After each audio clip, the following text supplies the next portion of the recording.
Magandang araw po sa inyo at welcome back dito sa ating panibagong video. Ang atin pong pag-uusapan para sa vlog na ito ay itong si Miss Universe 2020 na si Andrea Meza, dahil controversial siya ngayon at pinag-uusapan ng mga Mexican ang kanyang naging pahayag dito kay Fatima Bush matapos nga ang pag-walkout nito dito sa istasyon ng Telemundo dahil sa interview ni Carlos Dayan sa controversial na resulta ng Miss Universe.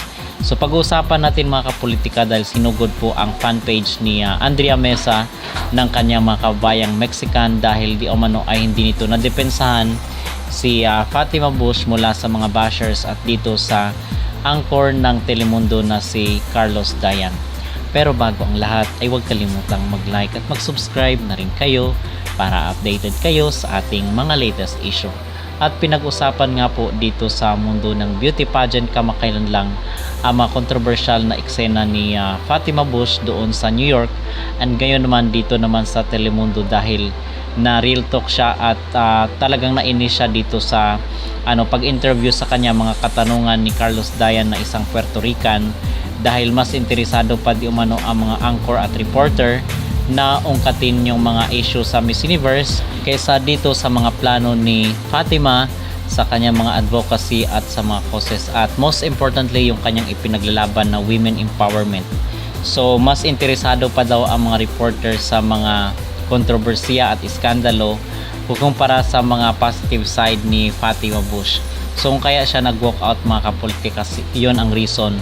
And ngayon ay hindi daw nadepensahan ni Andrea Meza itong kanyang kababayan na si Fatima Bush, to the point na nanawagan sila na mag-resign daw yung anchor na nainis sila sa pagtatanong dito kay Fatima Bush. Pero ang sabi naman ng ibang mga Latinos ay trabaho naman kasi ng mga anchor na hanapin yung katotohanan, most especially dito sa pagkapanalo ni Fatima sa Miss Universe 2025 na ginanap sa bansang Thailand. So sabi dito ng post sa isang group mga kapolitika, "You have all the support, then all the hate."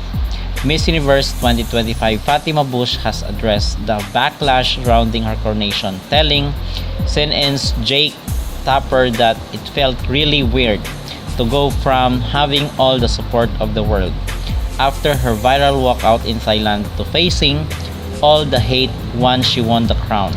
Fatima Bush said she feared disqualification when she challenged a pageant executive but felt compelled to act because of her values, only to see her victory questioned by rigging claims and legal threats in the weeks that followed. Do you think speaking out has made her reign more difficult or more significant? Sinugod ngayon ng mga Mexicans si Andrea Meza because of her defense sa Telemundo. Nagalit ang mga fans kasi they suppose that Andrea must defend Fatima. As a defense, Andrea said in the transcription in English, "My colleagues just asked all the questions the audience has. They only did their job and their commitment to represent them to all of you, the audience seeking to answer the doubts of the audience." Andrea Meza.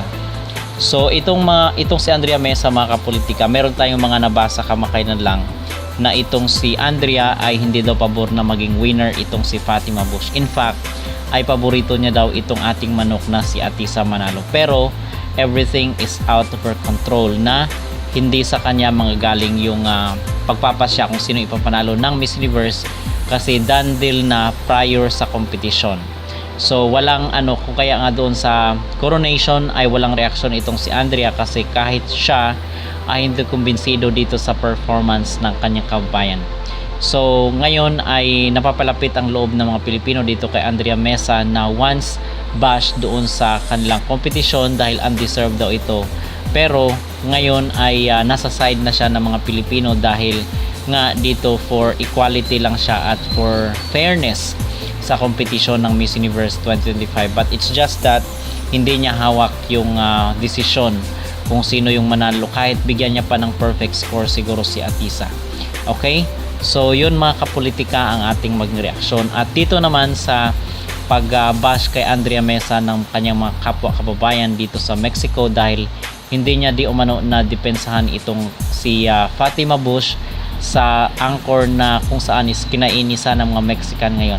So sa tingin ko naman ang maging opinion ko dito, aking maging reaksyon ay itong si Andrea Mesa kasi is meron siyang career dito sa Telemundo. So of course, mas papanigan niya itong Telemundo dahil dito siya nagtatrabaho at dito yung kanyang career.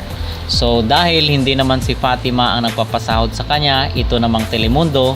So obviously ay talagang kakampihan niya mga kapolitika itong kumpanya kung saan nagtatrabaho itong si Andrea Mesa. At ang sabi pa nga ng mga netizen, kung ikaw daw ay isang queen at sa tingin mo naman ay deserve mo yung corona, ay dapat wala kang kinatatakutan at hindi ka matatakot sagutin yung mga issue at kontrobersya. Liban na lang ay kung alam mo rin sa sarili mo na hindi ka rin kumbinsido sa iyong pagkapanalo. So yun ang sabi ng mga netizen na nag-comment doon sa pang-aatake di umano ng mga kabayan ni Andrea Mesa dito sa kanya dahil hindi niya dinipensahan itong si Fatima Bush. Okay? So mga kapolitika, ano po ang inyong magreaksyon dito sa isyong ito na di umano ay sinugod ng mga kababayan ni Andrea ang kanyang fan page at nag-comment doon na kung saan ay nagalit sila bakit hindi niya daw dinipensahan or hindi daw siya nasa panig ni Fatima Bush. Mag-comment down below at huwag kalimutang mag-like at mag-subscribe na rin kayo para updated kayo sa ating mga latest issue.